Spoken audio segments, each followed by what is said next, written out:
നാളെ പരലോകത്ത് നമ്മൾ ചെയ്തു കൂട്ടിയ കർമ്മങ്ങളെല്ലാം നമുക്ക് തുറന്ന് കാണിച്ചു തരുന്ന ഒരു സന്ദർഭം വരാനുണ്ട്. നമ്മൾ രഹസ്യം എന്ന് വിചാരിച്ചത് പുറത്തു വരും, നമ്മൾ ഇല്ലെന്ന് നിഷേധിച്ചത് തുറന്നു വരും, സാക്ഷികൾ മുഖാന്തരം വരും, കൈകാലുകൾ സാക്ഷി പറയും. അങ്ങനെ ഒരു ദിവസത്തിൽ വലതു കൈയിൽ ഗ്രന്ഥം ലഭിക്കുന്നവരുണ്ട്, സന്തോഷവാന്മാരാണ്.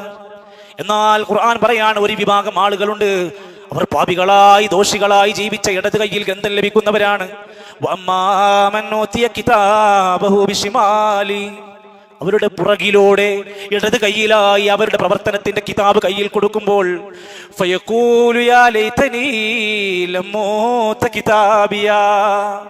ഈ ഒരു കിതാബ് എനിക്ക് കിട്ടാതിരുന്നാൽ മതിയായിരുന്നു എന്നവൻ വിലപിച്ചിരിക്കും.